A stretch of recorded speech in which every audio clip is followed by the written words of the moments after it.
Coucou tout le monde. Aujourd'hui, on va apprendre un truc vraiment super amusant ensemble. Les jours de la semaine et puis les mois de l'année. C'est un peu comme si on apprenait un code secret pour comprendre le temps qui passe. C'est génial, non? Alors est-ce que tout le monde est bien installé, prêt pour un voyage incroyable dans le temps? Allez, on va découvrir ensemble comment on organise tous les jours qui passent. Accrochez-vous, c'est parti! Bon, pour commencer notre voyage, on va d'abord s'intéresser à une toute petite période de temps. Ça s'appelle la semaine. Imagine une petite boîte, d'accord? Et dans cette boîte, il y a 7 jours. Et quand on arrive à la fin, eh bien ça recommence, encore et encore. Et oui, c'est ça qui est fou. Dans une semaine, il y a toujours 7 jours. C'est un chiffre un peu magique, tu ne trouves pas? Pense aux 7 couleurs de l'arc-en-ciel. Allez, on les compte sur nos doigts. 1, 2, 3, 4, 5, 6 et 7. D'accord. Maintenant, écoutons bien le nom de ces 7 jours magiques. Je vais les dire tout doucement et à la maison, on peut essayer de les répéter après moi. On y va? Lundi, mardi, mercredi, jeudi, vendredi, samedi et dimanche. Super, bravo! Alors, dans cette semaine, il y a comme 2 équipes. D'un côté, on a l'équipe des jours d'école, tu sais, quand on va en classe lundi, mardi, mercredi, jeudi et vendredi. Et de l'autre côté, il y a l'équipe du week-end, mes préférés pour bien s'amuser, samedi et dimanche. Et tu sais quel est le meilleur moment de la semaine d'école? C'est le vendredi, bien sûr. Hein? Pourquoi? Mais parce que c'est le tout dernier jour d'école. Et ça veut dire que le week-end arrive à grands pas pour jouer et se reposer. Youpi! Ok, super. Maintenant qu'on est des champions de la semaine, on va voir beaucoup plus grand. On va parler de l'année. Une année, en fait, c'est tout plein de semaines collées les unes aux autres. Et toutes ces semaines, elles forment des groupes qu'on appelle les mois. Et alors, à ton avis, il y a combien de mois dans une seule année? Il y en a 12. Oui, 12. Ça peut paraître beaucoup comme ça, mais tu vas voir, on va les apprendre super facilement. Alors, on écoute bien? Voici les 12 mois de l'année. On essaie de les répéter à la maison, d'accord? Allons-y.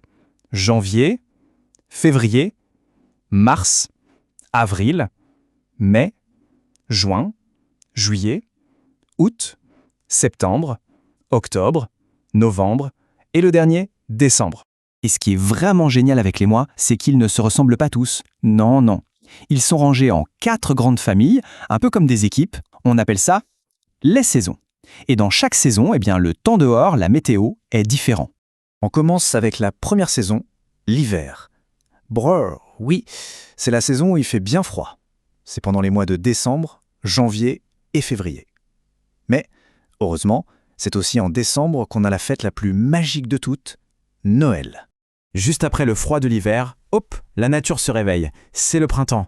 En mars, avril et mai, si on regarde bien, on voit des fleurs qui poussent partout, on entend les oiseaux chanter et le soleil revient nous faire un petit coucou. Ensuite, arrive l'été, en juin, juillet et août. Là, c'est la saison du grand soleil, il fait bien chaud et surtout, c'est le moment des grandes vacances de l'école. On peut enfin aller à la plage ou à la piscine, c'est génial. Et pour finir, la dernière saison, c'est l'automne. C'est en septembre, quand on retourne à l'école et qu'on est super content de revoir les copains. Et puis en octobre et en novembre, les feuilles des arbres changent de couleur, elles deviennent jaunes, oranges, rouges et elles tombent tout doucement. C'est vraiment très très joli à regarder. Tu vois, le calendrier, ça nous aide à nous souvenir de tous les moments importants de l'année. Par exemple, on sait que, en septembre, c'est la rentrée, en décembre, c'est Noël qui arrive, et en juillet, youpi, c'est le début des super vacances. En fait, connaître les jours et les mois, c'est vraiment comme avoir un super pouvoir. Si, ça nous permet de savoir exactement quand c'est notre anniversaire ou celui des copains, quand les fêtes vont arriver, et ça aide à organiser plein de choses super amusantes. Bon, et maintenant, pour vérifier qu'on a bien tout compris, qu'est-ce qu'on fait? On fait un petit jeu, bien sûr. Un mini-quiz, juste pour le plaisir. Est-ce que tout le monde est prêt? Alors attention, c'est parti. Première question, attention. Quel jour vient juste après le lundi? On réfléchit un petit peu. C'est le mardi. Oui, bravo. Deuxième question. Celle-là, elle est un tout petit peu plus difficile. En quel mois est-ce qu'on fête Noël? Tu sais, avec le beau sapin, les lumières et les cadeaux. C'est le mois de décembre. Mais oui, super. Allez, la toute dernière question. Dans quel mois on retourne à l'école après les très très longues vacances d'été? On reprend le cartable et on revoit les copains? C'est le mois de septembre. C'est tout à fait ça. Excellent. Waouh, mais bravo tout le monde! C'était vraiment une super performance. Vous êtes de vrais champions et championnes du temps. Ça y est, maintenant, le secret des jours et des mois, vous le connaissez. Allez, pour finir, une dernière petite question, juste pour toi. Maintenant que tu connais tous les mois de l'année, c'est quoi ton mois préféré? Et surtout, pourquoi? Est-ce que c'est le mois de ton anniversaire, le mois de Noël ou peut-être le mois des grandes vacances? C'est une super question pour y penser. À très bientôt pour de nouvelles aventures.